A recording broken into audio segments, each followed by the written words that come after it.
제9장.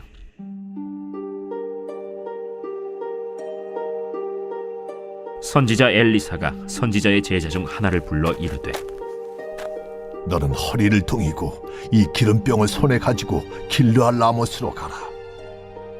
거기에 이르거든 님시의 손자 여호사밧의 아들 예후를 찾아 들어가서 그의 형제 중에서 일어나게 하고, 그를 데리고 골방으로 들어가 기름병을 가지고 그의 머리에 부으며 이르기를, 여호와의 말씀이 내가 네게 기름을 부어 이스라엘 왕으로 삼노라 하셨느니라 하고, 곧 문을 열고 도망하되 지체하지 말지니라. 그 청년 곧 선지자의 청년이 길르앗 라모스로 가니라. 그가 이르러 보니 군대 장관들이 앉아 있는지라. 소년이 이르되, 장관이여, 내가 당신에게 할 말이 있나이다. 예후가 이르되, 우리 모든 사람 중에 누구에게 하려느냐? 장관이여, 당신에게니이다. 예후가 일어나 집으로 들어가니 청년이 그의 머리에 기름을 부으며 그에게 이르되, 이스라엘 하나님 여호와의 말씀이 내가 네게 기름을 부어 여호와의 백성 곧 이스라엘의 왕으로 삼느니 너는 내 주 아합의 집을 치라. 내가 나의 종 곧 선지자들의 피와 여호와의 종들의 피를 이세벨에게 갚아주리라. 아합의 온 집이 멸망하리니 이스라엘 중에 매인자나 노인자나 아합에게 속한 모든 남자는 내가 다 멸절하되, 아합의 집을 느바세 아들 여로보암의 집과 같게 하며 또 아히야의 아들 바사의 집과 같게 할지라. 이스라엘 지방에서 개들이 이세벨을 먹으리니 그를 장사할 사람이 없으리라 하셨느니라 하고 곧 문을 열고 도망하니라. 예후가 나와서 그의 주인의 신복들에게 이르니 한 사람이 그에게 묻되, 평안하냐? 그 미친 자가 무슨 까닭으로 그대에게 왔더냐? 그대들이 그 사람과 그가 말한 것을 알리라. 당치 아니한 말이라. 청하건대 그대는 우리에게 이르라. 그가 이리이리 내게 말하여 이르기를, 여호와의 말씀이 내가 네게 기름을 부어 이스라엘 왕으로 삼는다 하셨다 하더라. 무리가 각각 자기의 옷을 급히 가져다가 섬돌 위 곧 예후의 밑에 깔고 나팔을 불며 이르되, 예후는 왕이라. 이에 님시의 손자 여호사밧의 아들 예후가 요람을 배반하였으니 곧 요람이 온 이스라엘과 더불어 아람의 왕 하사엘과 맞서서 길르앗 라못을 지키다가 아람의 왕 하사엘과 더불어 싸울 때 아람 사람에게 부상한 것을 치료하려 하여 이스라엘로 돌아왔던 때라. 예후가 이르되, 너희 뜻에 합당하거든 한 사람이라도 이 성에서 도망하여 이스라엘에 알리러 가지 못하게 하라. 예후가 병거를 타고 이스라엘로 가니 요람 왕이 거기에 누워 있었습니다. 유다의 왕 아하시아는 요람을 보러 내려왔더라. 이스라엘 망대에 파수꾼 하나가 서 있더니 예후의 무리가 오는 것을 보고 이르되, 내가 한 무리를 보나이다. 요람이 이르되, 한 사람을 말에 태워 보내어 맞이하여 평안하냐 묻게 하라. 한 사람이 말을 타고 가서 만나 이르되, 왕의 말씀이 평안하냐 하시도이다. 예후가 이르되, 평안이 내게 상관이 있느냐? 내 뒤로 물러나라. 파수꾼이 전하여 이르되, 사자가 그들에게 갔으나 돌아오지 아니하나이다. 다시 한 사람을 말에 태워 보내었더니 그들에게 가서 이르되, 왕의 말씀이 평안하냐 하시도이다. 예후가 이르되, 평안이 내게 상관이 있느냐? 내 뒤를 따르라. 하더라. 파수꾼이 또 전하여 이르되, 그도 그들에게까지 갔으나 돌아오지 아니하고 그 병거 모는 것이 님시의 손자 예후가 모는 것 같이 미치게 모나이다. 요람이 이르되, 메우라. 그의 병거를 메운지라. 이스라엘 왕 요람과 유다 왕 아하시아가 각각 그의 병거를 타고 가서 예후를 맞을세 이스라엘 사람 나봇의 토지에서 만남에 요람이 예후를 보고 이르되, 예후야, 평안하냐? 내 어머니 이세벨의 음행과 술수가 이렇게 많으니 어찌 평안이 있으랴? 요람이 곧 손을 돌이켜 도망하며 아하시아에게 이르되, 아시아여, 반역이로다. 예후가 힘을 다하여 활을 당겨 요람의 두 팔 사이를 쏘니 화살이 그의 염통을 꿰뚫고 나오매 그가 병거 가운데에 엎드러진지라.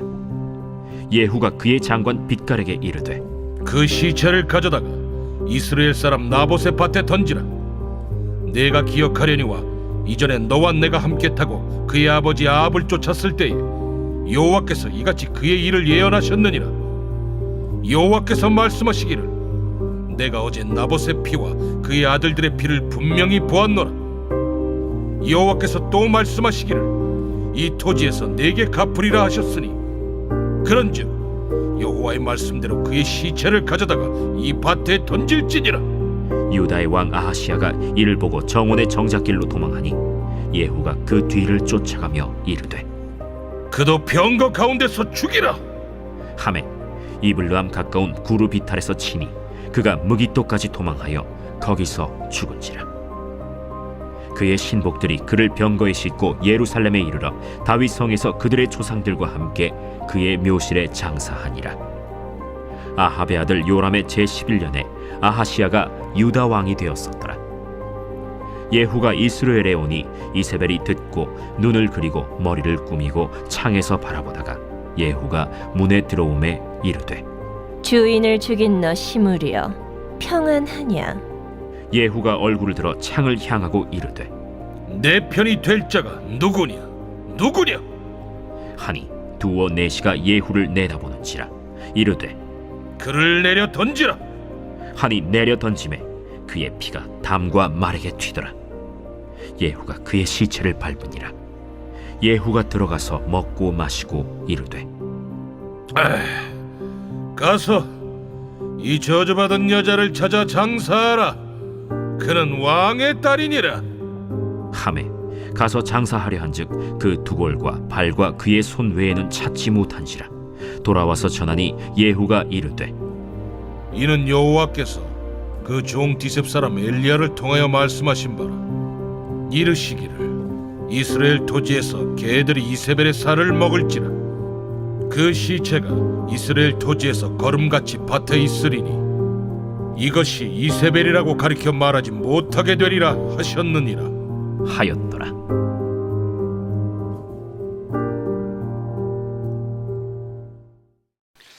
네, 오늘 새벽에도 주님의 보좌 앞으로 나오신 성도님들에게 하나님의 은혜와 평강이 함께 하시기를 축원드립니다. 네, 일주일 만에 새벽에 뵙네요. 네, 우리 열왕기서 또 같이 살펴보도록 하겠습니다. 열왕기서는 이스라엘 왕들에 대한 이야기입니다. 이것은 고대 이스라엘 왕들의 역사 기록이 아니고 우리 왕 같은 제사장으로 부름받은 그리스도인들을 향한 복음의 메시지입니다. 다윗이 죽은 이후 솔로몬이 왕이 되었는데 솔로몬은 하나님의 말씀에서 멀어지며 우상 숭배의 길로 가게 되죠. 하나님 이스라엘을 주님께로 돌이키기 위해서 나라를 두 개로 나누십니다. 북쪽의 10개 지파를 여로보암에게, 유다와 베냐민 지파를 남쪽 르호보암에게 맡기시고 이들이 하나님께로 돌이키기를 원하셨습니다. 하지만 안타깝게도 두 왕 모두 우상 숭배의 길로 가게 되었는데요.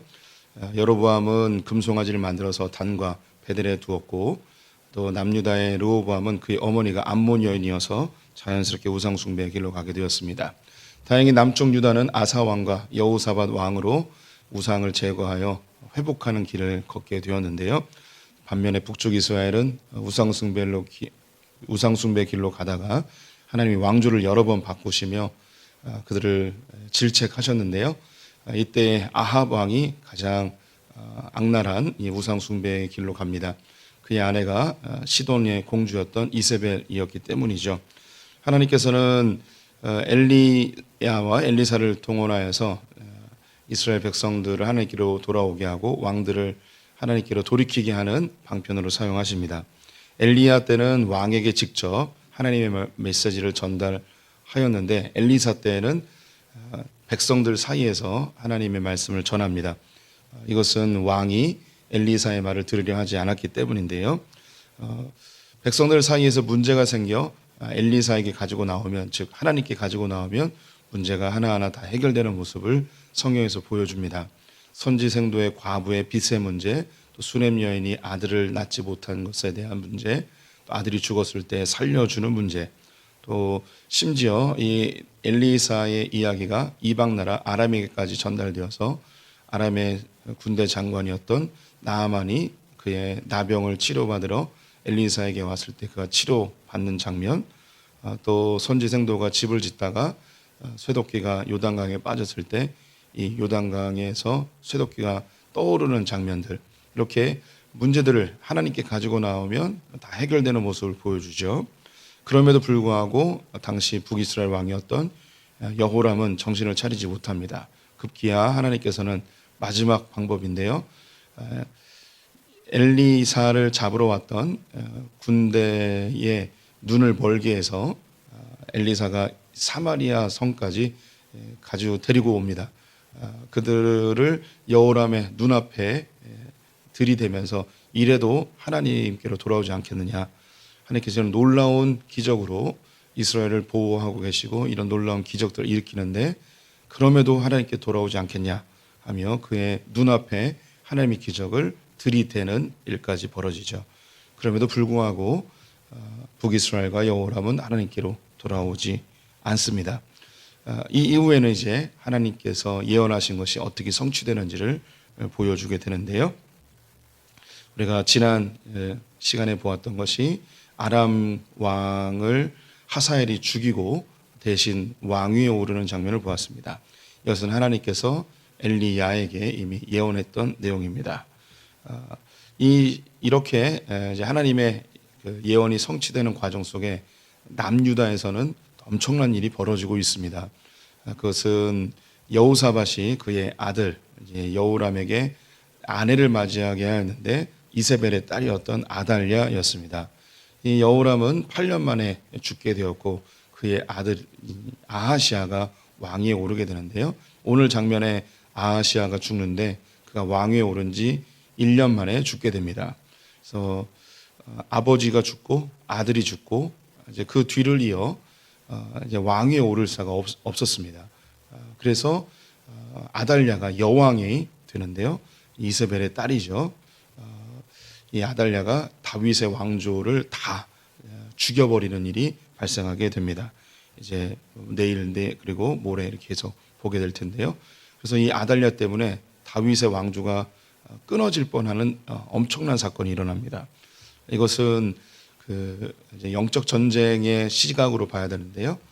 다윗의 후손 가운데 예수 그리스도가 태어나실 것이기 때문에 이 다윗의 왕조를 어떻게든 없애려 하는 사단의 전략이 그 안에 개입이 된 겁니다. 그래서 이세벨 그리고 아달랴 그리고 북이스라엘의 왕들을 동원해서 이 다윗의 왕조를 완전히 없애려 하였지만 하나님께서는 당신이 하신 이 언약 약속을 지키기 위해서 다윗의 가문을 살려주는 하나님의 개입하심이 그 안에 있습니다. 오늘 장면도 하나님의 예언의 성취의 장면인데요. 이 길르앗 라못에서 아람 군대와 북이스라엘이 전쟁을 하고 있었습니다. 이때 남유다의 아하시아 왕도 그의 처남이라고 할 수 있는 사돈 어른이었던 여호람을 돕기 위해서 길르앗 라못의 전쟁에 참여하였습니다. 그런데 이 여호람 북이스라엘의 여호람이 부상을 입고 이스라엘로 피신을 한 상태에 지금 이 사건이 일어나고 있습니다. 엘리사가 그의 제자 중 한 명을 불러서 너는 길르앗 라못 전쟁터에 가서 예후를 만나라. 그리고 예후에게 가서 골방으로 데려와서 그에게 기름을 붓고 하나님께서 너를 이스라엘 왕으로 세웠다라고 예언해 주어라 라고 합니다. 그래서 이 제자는 곧바로 전쟁터가 있는 길르앗 라못으로 달려갑니다. 예후를 찾아갔더니 군대 장관들끼리 회의를 하고 있었습니다. 그 가운데 이 장관을 만나서 이야기할 게 있다고 이야기합니다. 그러자 여기 다 장군들인데 누구를 얘기하느냐? 바로 당신 예후 장군이십니다. 그래서 따로 만나서 이 골방에서 얘기를 하다가 기름을 붓습니다. 그리고 당신이 이스라엘의 왕이 될 것입니다. 그리고 여호람을 치십시오 라고 이야기를 하죠. 그리고 바로 다른 장군들을 보지 않고 뒷문을 열고 도망하듯 돌아오게 됩니다. 그래서 밖에 있었던 다른 장군들이 예후 장군이 나오니까 도대체 무슨 얘기가 있었냐 하며 이야기를 해달라고 하죠. 근데 그때 예후가 하는 이야기가 아니 이미 뭐 다 문 밖에서 들은 듯한데 뭘 또 나한테 물어보느냐라고 되묻습니다. 아니 그러지 말고 정확하게 얘기해달라고. 하나님께서 나에게 기름 부으셔서 이스라엘의 왕이 되게 하셨다고. 그러자 거기 있었던 다른 장군들이 자기의 겉옷을 벗어서 땅에다 피면서 소리를 치기 시작합니다. 예후가 우리의 왕이다. 이렇게 이제 예후가 새로운 왕으로 이제 지목을 받게 되죠. 이제 이 예후가 즉각 행동을 개시합니다. 다른 장군들에게 지금 이것은 매우 중요한 사건이고, 그리고 절대 이 내용이 여호람 왕, 여기 본문에 요람이라고 되어 있죠. 요람 왕에게 전달되면 안 됩니다. 여기에 그 어떤 소식도 전파되지 않도록 철저하게 막아주십시오라고 부탁하고 자기의 군대를 이끌고 이스라엘로 향하게 됩니다. 파수꾼이 한 무리의 군대가 이 이스라엘로 진격해 오는 것을 보고서 그들이 누구인지 살피기 위해 전령들을 보내게 되죠. 그런데 첫 번째도 안 돌아오고 두 번째도 안 돌아오고 세 번째가 됐을 때 이 요람 왕, 여호람 왕이 직접 나가서 맞이하게 됩니다. 바로 이 예후였죠. 그랬더니 평안하냐 물어보니까 이세벨의 그 악행들이 이 땅 가운데 가득한데 어찌 평안하겠느냐라고 이야기합니다. 이건 반란 쿠데타라는 것을 즉각적으로 알고 그의 사돈 총각이었던 아하시아에게 반란입니다. 도망가십시오. 바로 고피를 돌려서 도망하려 할 때 화살을 쏴서 예후가 화살을 쏴서 여호람의 염통 콩팥 배를 뚫고 나와서 그 자리에서 이제 죽게 되죠. 그래서 이 시체를 던져버렸는데 그곳이 나봇의 포도밭이었습니다. 이 나봇의 포도밭에 여호람이 죽는 것도 이 엘리야 때에 이미 예언된 내용이었습니다. 나봇의 포도원을 하나님 주신 기업인데 그를 죽이고 억지로 빼앗은 이 사건으로 인해서 아합의 이 가문이 이 나봇의 포도원에서 다 죽게 될 것이라는 그런 예언의 말씀을 하였는데 이 역시 이제 성취가 되어지죠. 도망가던 아하시아 역시 그는 죽음을 맞이하게 됩니다. 도망하다가 무기또에서 예후의 군대에게 죽임을 당하게 되죠. 이 일로 인해서 이제 남유다에서는 아달랴가 왕위에 오르게 됩니다. 그리고 이제 예후의 칼날은 이세벨로 향하게 되는데요. 반란이 일어났다는 소식을 들었음에도 불구하고 이 이세벨은 도망하려 하지 않고 그가 화장을 하면서 오히려 예후를 맞이하게 됩니다. 창 위에서 왕궁의 창 위에서 밑을 바라보니 예후의 군대가 와 있죠. 그래서 예후가 소리치기를 그의 신하들에게 그 여왕을 내 던지라고 이야기합니다. 내 던져서 땅바닥에 떨어져서 그의 피가 사방으로 난자되어지는 일이 발생하게 되죠. 이제 북이스라엘의 왕궁은 예후의 손아귀에 들었습니다. 왕궁을 다 정리하고 생각하기를 그래도 왕후였는데 이 이세벨을 시신을 좀 정리하자 해서 사람들에게 시켜서 시신을 안치하라 하였더니 이미 개들이 그 살을 다 파먹어 가지고 머리와 양 발과 양 손만 남아 있는 상태였습니다. 이 역시 엘리야 때에 예언한 말씀입니다. 개들이 와서 이 이세벨의 피를 다 먹을 거라고 이야기하였는데 그 말씀 역시 성취가 되어지죠. 오늘 이 장면은 계속 엘리사의 사역의 연장선상 속에 있는데요. 북이스라엘과 왕들을 하나님께로 돌이키기 위해서 끊임없이 이적을 일으키고 메시지를 전달하였는데도 주님께로 돌아오지 않았습니다. 그러자 하나님이 예언하셨던 내용이 하나하나 성취되어지는 모습을 보여주죠. 이 예언이 엘리야 때에 선포되어진 내용입니다. 그런데 이것이 엘리야 때에 즉각적으로 이루어지지 않고 지금 엘리사 때에 수십 년이 지난 후에 이게 이루어지게 되는데요. 이러한 상황을 뭐라고 표현하냐면 종말의 연장이라고 표현을 합니다. 엘리야 때에 선포되었는데 이것이 즉각적으로 이루어지지 않고 이것이 연장되어지죠. 그 사이에 어떤 일이 있었는지 성경에 다 나와 있지는 않습니다. 하지만 아합 때에 우리가 알고 있듯이 아합 때에 이것이 예언되었는데 아합이 엘리야 앞에 무릎을 꿇고 회개하는 장면이 있었습니다. 그래서 엘리야가 네가 이렇게 하나님께 회개하니 네 당대에는 이 예언이 이루어지지 않고 네 자녀 때에 이루어질 거라는 말씀을 해주시죠. 이것이 종말의 연장입니다. 하나님께서 이 땅 가운데 징계를 선포하고 심판을 예언하셨습니다. 하나님의 심판은 분명히 이루어지게 됩니다. 또 이 나라와 이 민족 가운데 하나님께서 예언하신 내용이 또 있을 거예요. 또 하나님께서 역사 속에 계속해서 이 선교의 촛불을 이렇게 옮기시죠. 그래서 로마에서 유럽으로, 유럽 중에서도 영국으로, 영국에서 미국으로, 미국에서 한국으로 이 선교의 촛대가 계속 옮겨지고 있습니다. 하나님은 하나님의 신실한 사람들을 통해서 일하시고 하나님의 역사를 만들어 가시죠.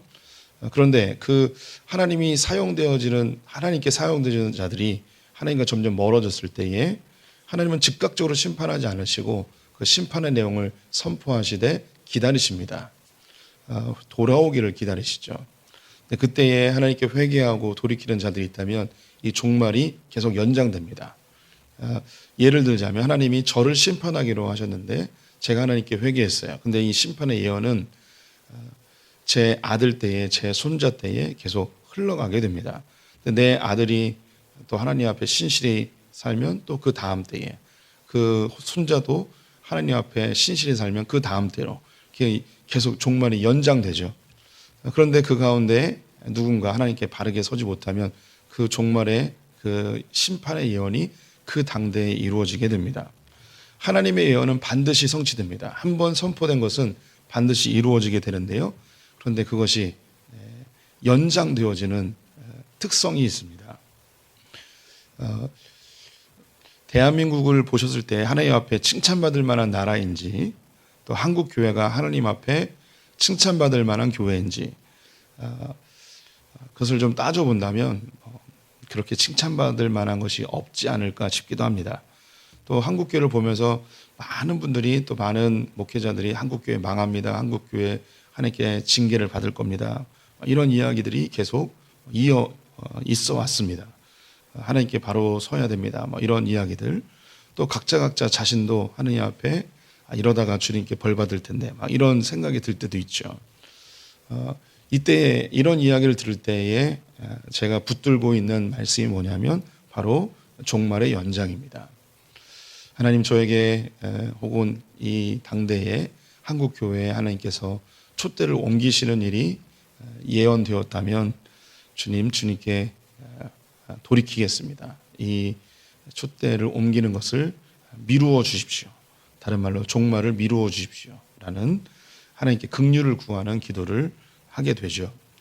만약에 오늘 본문에 나와 있는 여호람 혹은 아하시아, 이런 사람들이 하나님께 징계를 받았는데 이런 자들이 하나님께 돌아와서 하나님 용서해 주십시오, 하나님 주님의 편에 서겠습니다 라고 회개했다면 이 징계의 심판이 또 연장되고 또 연장되고 또 연장이 됐겠죠.